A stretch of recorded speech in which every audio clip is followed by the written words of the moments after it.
ओम श्री महालक्ष्मी नमो नमः. तुम्ही तुमच्या कुलदेवतेची नियमित उपासना करता का? कुलदेवतेची सेवा कशी करावी याबद्दलची तुम्हाला काही माहिती आहे का? काही माहीत असो किंवा नसो, पण या काही गोष्टी अशा आहेत ज्या तुम्हाला माहिती असायलाच हव्या आणि त्या तुम्ही कुलदेवतेसाठी करायलाच हव्या. तर कोणत्या आहेत त्या 4 गोष्टी? तर चला जाणून घेऊया. पण त्याआधी चॅनलवर नवीन असल्यास चॅनलला सबस्क्राईब करा, व्हिडिओला एक लाईक करा आणि कमेंटमध्ये श्री महालक्ष्मी माता लिहायला विसरू नका. तर कुलदेवता हा शब्द कुल आणि देवता या 2 शब्दांनी मिळून बनला आहे. कुळाचे दैवत ती कुलदेवता. ज्या देवतेची उपासना केल्यावर मूलाधार चक्रातील कुंडलिनी शक्ती जागृत होते, म्हणजेच आध्यात्मिक उन्नतीला आरंभ होतो, ती देवता म्हणजे कुलदेवता.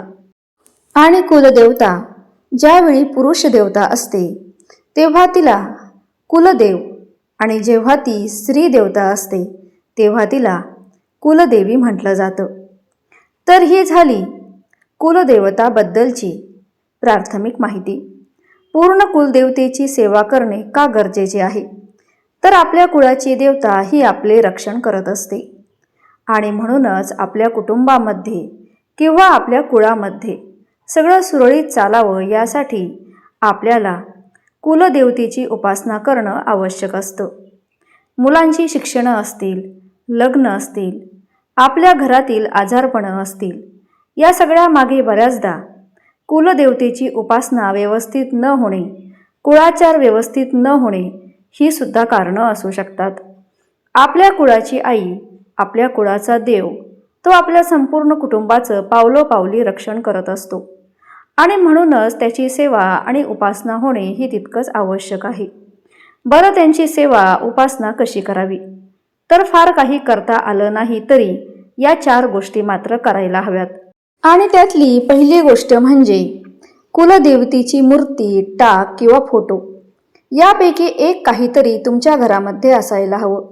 तुमच्याकडे पूर्वापार चालत आलेले कुलदेवतेचे टाक असतील तर अतिउत्तम. पण काही जणांकडे टाक नसतील तर तुम्ही कुलदेवतेची मूर्ती किंवा कुलदेवतेचा फोटो घरातल्या देवघरात ठेवायलाच हवा.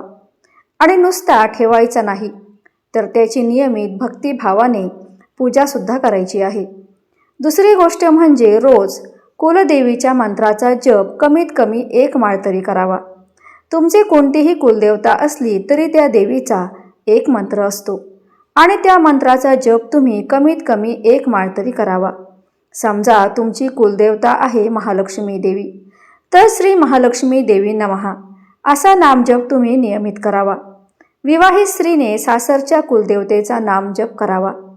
आता ज्यांच्याकडे कुलदैवत आणि कुलदेवी असे दोन्ही असतील तर त्यांनी कुलदेवीचा नामजप नियमित करावा. आता जर कुलदेवता ठाऊकच नसेल की काय कुलदैवत आहे आमची, आम्हाला माहीतच नाही, तर आम्ही काय जप करायचा? तर तुम्ही श्री कुलदेवताय नमः असा नामजप करावा. तर अनुभव आहे, श्री कुलदेवताय नमः हा जप देवतेच्या तारक तत्वाशी संबंधित असल्यामुळे कुलदेवता या शब्दातील दे हे अक्षर उच्चारताना थोडंसं लांबवावं. त्यामुळे कुलदेवतेचे तारक तत्व जागृत होऊन त्याचा लाभ आपल्याला होतो. आता वळूया दुसऱ्या गोष्टीकडे. दुसरी गोष्ट म्हणजे कुलदेवतेच्या वारी उपवास करावा. खास करून विवाहित महिलांनी या दिवशी उपवास करावा. तो संपूर्ण कुटुंबाला लाभदायक ठरतो.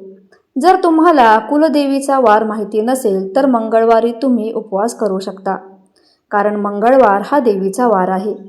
शेवटची गोष्ट म्हणजे वर्षातून एकदा तरी संपूर्ण कुटुंबाने कुलदेवीचे दर्शन घ्यावे आणि घरातल्या विवाहित महिलांनी देवीचे दर्शन घेतल्यावर देवीची ओटी अवश्य भरावी. आपल्या आध्यात्मिक उन्नतीसाठी ज्या देवतेची उपासना आवश्यक असते अशा कुळातच भगवंत आपल्याला जन्माला घालतो. त्या देवतेला कुळाची कुलदेवता म्हणतात.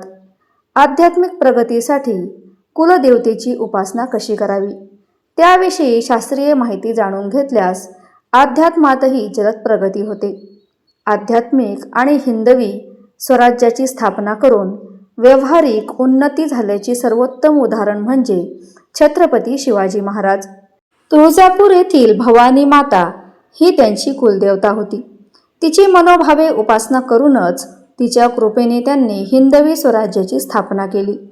आणि मग मंडळी, तुम्ही सुद्धा तुमच्या कुलदेवतेची उपासना करताना या 4 गोष्टी नक्की करा.